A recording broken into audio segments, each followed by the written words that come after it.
कहते हैं कि देशभक्ति सिखाई नहीं जाती है, जन्म के साथ सांसों से में उतरती है और ये संस्कार भी कहलाए जाते हैं। उज्जैन जिले की धरती पर एक ऐसा गांव है जहां पर वर्दी, नौकरी और सीमा पोस्टिंग नहीं बल्कि संस्कार है। भारत माता की जय! भारत माता की जय! कभी 60 रुपए महीने की तनख्वाह में किसी ने देश की सेवा स्वीकार की तो किसी ने 900 रुपए में भी वही जुनून, वही आग संभाले रखी। किसी ने 17 साल दिए, किसी ने 35 और किसी ने पूरी जिंदगी भारत माँ के नाम लिख दी। और शायद हनुमान जी के आशीर्वाद से या इस मिट्टी की पवित्रता से इतिहास गवाह है कि इस गांव का एक भी जवान आज तक शहीद नहीं हुआ। ये चमत्कार नहीं, ये चरित्र है। धरती सोना उगले उगले हीरे मोती, मेरे देश की धरती।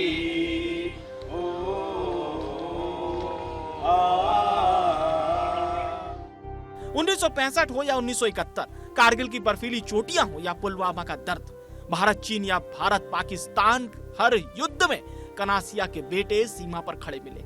आज भी इस गांव के जवान लद्दाख की बर्फ में, जम्मू कश्मीर की पहाड़ियों में, पंजाब, असम, गुवाहाटी और कन्याकुमारी तक देश की हर सांस की रखवाली कर रहे हैं। ऑपरेशन सिंदूर के दौरान भी कनासिया के सपूत सीधे मोर्चे पर थे, गोला बारूद हाथों में और दुश्मन आंखों के सामने।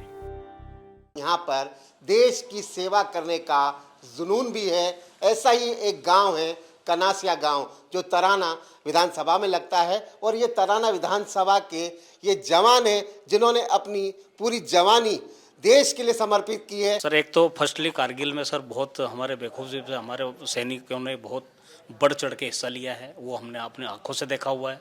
और अभी हाल में ही आपने सुना होगा कि जो ओपी सिंदूर हुआ था, उसमें हम लोग कार्यरत थे वहाँ पे, और हमारी सेना ने बड़ा जड़ के मुकाबला किया है। आज भी हम हमारे गांव में रोजाना बच्चों को यहाँ पे सुबह ट्रेनिंग देते हैं और उनको प्रोत्साहित करते हैं और वीर अग्निवीर के लिए उनको तैयार करते हैं।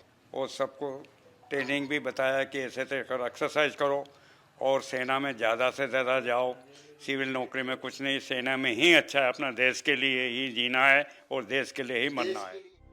साल 1963 था जब यहाँ के शालाग्राम पहली भर्ती हुए। खच्चरों पर गोला बारूद और राशन ढोते ढोते 35 साल निकाल दिए, भारत की सीमा तक भारत का हौसला पहुंचाया। आज वही परंपरा सूबेदार विक्रम सिंह निभा रहे हैं। लद्दाख की ऊंचाइयों पर सुई से लेकर टैंकर तक हर जरूरत सैनिकों तक पहुंचाते हुए कारगिल में 19 दिन, हर दिन सैकड़ों किलोमीटर पैदल सफर और जम्मू के पुंछ में आतंकियों से आमना सामना। दोस्त शहीद हुए लेकिन संकल्प और मजबूत हुआ कि मरते दम तक देश की सेवा करूंगा। 1500 घरों का गांव, थल, जल और वायु सेना में 700 से ज्यादा जवान, करीब 1000 लोग शासकीय सेवाओं में। यहाँ हर घर से पहले देश निकलता है, फिर परिवार। 26 जनवरी, 15 अगस्त यहाँ त्योहार नहीं, यहाँ प्रण होते हैं। रिटायर्ड सैनिक, वर्दीधारी परिवार, बच्चे सब एक साथ तिरंगे को सलामी देते हैं।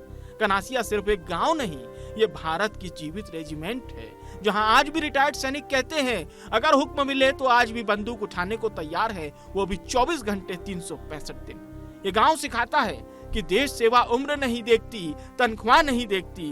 ये गांव सिखाता है कि भारत माँ के लिए जीना भी सौभाग्य है और जरूरत पड़े तो मरना भी गौरव। कनासिया, जहां हर घर मानो सरहद है।